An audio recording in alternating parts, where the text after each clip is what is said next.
Ms. Davidson, please share your opening statement. You have 1 minute. Thank you so much, Ms. Anderson. I am truly blessed to be here after a long, hard, muddy road to this final election debate. I am blessed because I not only have been in this community my entire life, but my parents have been in this community as well. And we are so blessed to have my husband and my beautiful daughter here with us. Unfortunately, there has been a dark cloud around this community.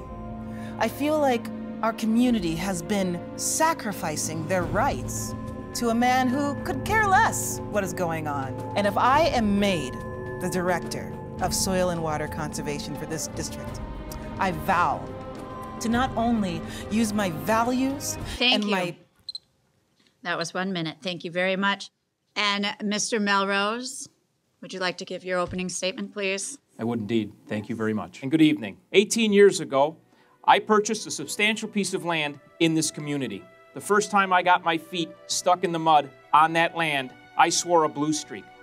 But then as I grew, and as I grew to understand the land, I grew to understand that the wet parts of my land are in fact a wet land. And what is a wet land? It is soil and water.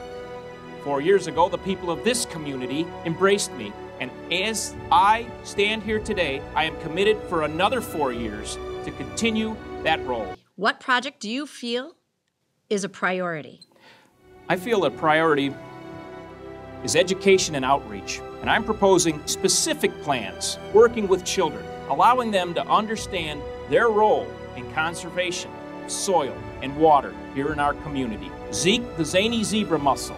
Silly, I know it sounds like it, but Zeke will speak to children and allow them to understand that invasive species are dangerous.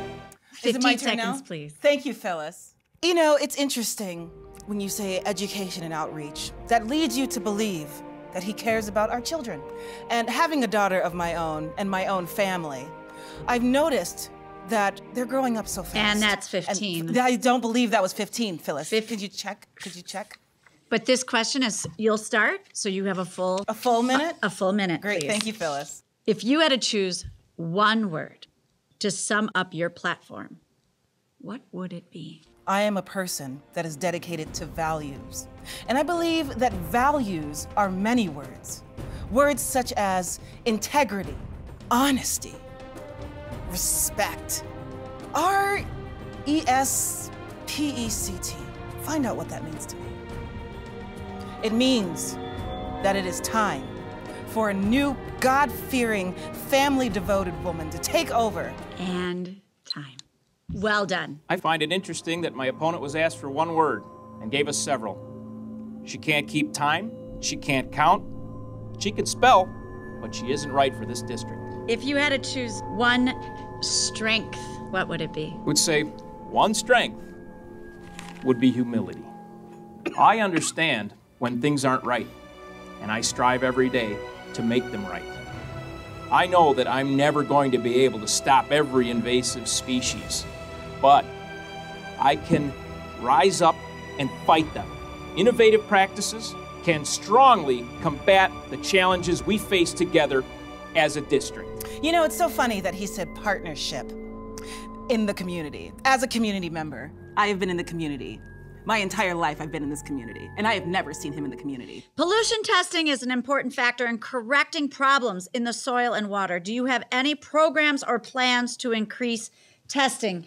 Pollution testing does need to be tested. And I think that when I am elected director, finally, I can implement some of the many stages that I talked about on my tour if people would have come to see them. It's a 6-pronged program that I'm planning on bringing together the community, churches, the children, of course the children, because nobody cares about the children anymore. It seems like people just give up easily and throw them away as if they are, you know, discarded. Waste. Done. Thank you. Thank you so much. I find it laughable that the platitudes and the vague statements that are coming across this stage are even in the same room as me. We have come to a very important part of the debate when each of you can ask one another one question. Miss Davidson, we'll have you ask the first question to Mr. Melrose. David, you claim to be part of the community, but yet you are always on your own piece of land. And I wonder how you plan on being with the community and digging up some dirt and getting your hands real dirty in the community and not at your home. Thank you. That was an interesting question, and I look forward to his response. I do too. I guess that was a question. Answer the question. I guess that was a series of words that had a question mark at the end of it. It's interesting that you haven't seen me in the community, because when I was at your church last Sunday, I didn't see your car, nor did I see you. I stopped in, lovely sermon. I'm in the community. I'm working for you. I'm there, and I'll be there in the next 4 years. Go ahead with your question, please.